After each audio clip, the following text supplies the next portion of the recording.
आज आपका टॉपिक है पोषण, न्यूट्रिशन। हिंदी में पोषण और इंग्लिश में हिंदी में पोषण और इंग्लिश में न्यूट्रिशन। आज का हमारा टॉपिक है पोषण, न्यूट्रिशन। अच्छा, पोषण नाम आते ही आपके दिमाग में एक बात तो आई जाती होगी, क्या? यही ना कि भोजन लेना, खाना। इसका जो है पोषण का साधारणतया आप जो मतलब निकालते हैं वो भोजन से निकालते हैं, खाने से निकालते हैं, ठीक है। लेकिन इसकी जो पूरी क्रिया होती है उसमें बहुत सारे चरण होते हैं, ठीक है। आइए शुरुआत करते हैं। पोषण जीवों को जीवित रहने के लिए, जीवों को जीवित रहने के लिए, शरीर की वृद्धि और विकास के लिए, और शरीर में होने वाली जो विभिन्न उपापचयी क्रियाएं होती हैं हमारे शरीर के अंदर चलती रहती हैं कंटिन्यू, उन क्रियाओं को करने के लिए ऊर्जा की आवश्यकता होती है। किसकी आवश्यकता होती है? ऊर्जा की। और ये ऊर्जा हमें किससे मिलती है? भोजन से। ये ऊर्जा किससे मिलती है हमें? भोजन से। तो बात समझ में आ गई? यस। भोजन हमारे लिए क्यों जरूरी है? क्यों? क्योंकि हमें कोई भी कार्य करना पड़ता है तो हमें ऊर्जा की आवश्यकता होती है, और ऊर्जा हमें कहाँ से प्राप्त होती है? भोजन से, ठीक है। ये संक्षिप्त रूप में आप पोषण से यानी भोजन से, या जो आप भोजन लेते हैं उस भोजन से आपके शरीर में क्या क्या पूर्ति होती है, ये पहले 3-4 लाइनों में हमने स्पष्ट किया है। सबसे पहली चीज क्या करी है? जीवित रहने के लिए सबसे पहला काम क्या है? जीवित रहने। दूसरा शरीर की वृद्धि और विकास, और तीसरा शरीर की बढ़ने वाली जो उपापचयी क्रियाएं हैं उन क्रियाओं को संचालित होने के लिए हमें ऊर्जा की आवश्यकता पड़ती है, और ये ऊर्जा हमें कहाँ से प्राप्त होती है? भोजन से, ठीक है। आइए, अगर आपसे इस स्टैंडर्ड में, ये तो साधारण, ये तो छोटा बच्चा ही बता सकता है कि नहीं है? आपके इस स्टैंडर्ड पे अगर आपसे कोई न्यूट्रिशन की या पोषण की परिभाषा पूछता है तो आप क्या लिखेंगे? सामने लिखें, यहां पे देखो। भोजन ग्रहण करने से लेकर पाचन, अवशोषण, अवशोषण के बाद कोशिकाओं तक पहुंचना, कोशिकाओं से उसमें ऊर्जा का उत्पादन, और ऊर्जा का उत्पादन के प्रयोग में या जीव द्रव्य में स्वांगित करने तथा उसे भविष्य के लिए सुरक्षित संचित रखने की सम्मिलित क्रिया का नाम पोषण है। फिर से समझो, सबसे पहला काम क्या होता है? हम क्या करते हैं? हाँ, है ना? अब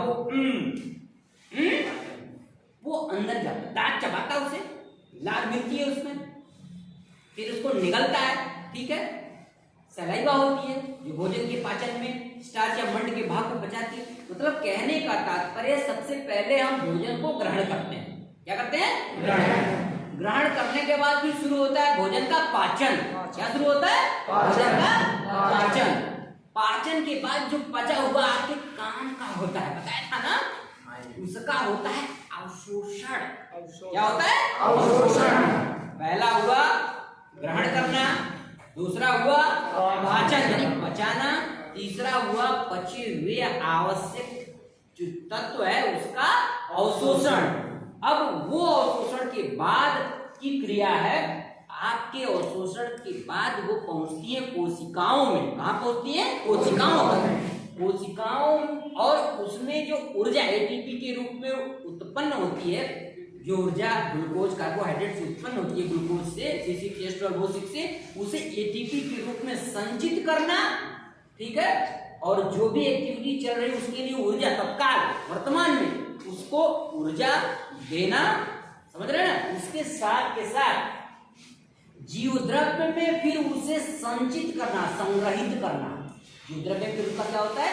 संचयन होता है, संचित करना होता है, तथा भविष्य के लिए उसे संग्रहित करने की सम्मिलित क्रिया का नाम पोषण है। सम्मिलित क्रिया का नाम पोषण है। बात समझ में आ गई? पोषण से तात्पर्य सिर्फ खाने भर से नहीं, भोजन ग्रहण करने से लेकर के पाचन, अवशोषण, फिर कोशिकाओं तक पहुंचना, ठीक है, फिर ऊर्जा का उत्पादन तथा जीव द्रव्य में उसका संचयन, तथा साथ के साथ इस ऊर्जा का, इस अवशोषित आवश्यक तत्वों का भविष्य के लिए संग्रहित करने की सम्मिलित क्रिया का नाम पोषण है। सम्मिलित क्रिया का नाम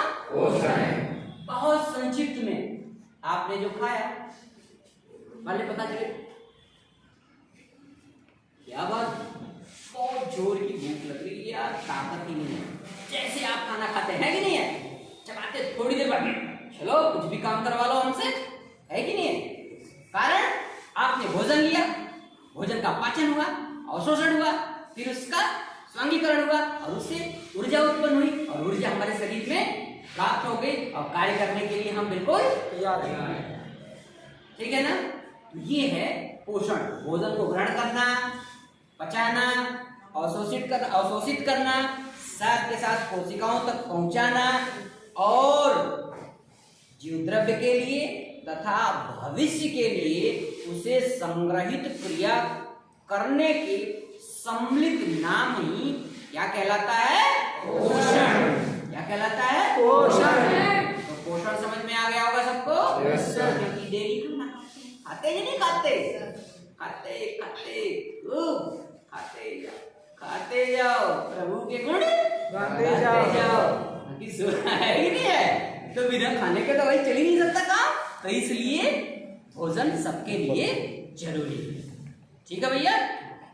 ये दो प्रकार का होता है, एक होता है स्वपोषण ऑटोट्रोपिक न्यूट्रिशन और दूसरा होता है परपोषी न्यूट्रिशन जिसे हम हेटेरोट्रोपिक न्यूट्रिशन कहते हैं। पोषण कितने प्रकार का होता है? दो।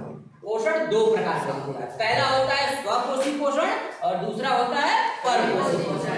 इसे हम ऑटोट्रोपिक न्यूट्रिशन कहते हैं और इसे हम हेटेरोट्रोपिक न्यूट्रिशन कहते हैं। स्वपोषी का मतलब खुद से बनाए जो भोजन, ठीक है, वो होता है स्वपोषण, और जो दूसरे के बनाए भोजन पर निर्भर करे वो होता है परपोषण। स्वपोषण सिर्फ ग्रीन प्लांट में होता है। किसमें होता है? ग्रीन प्लांट में, हरे पौधों में।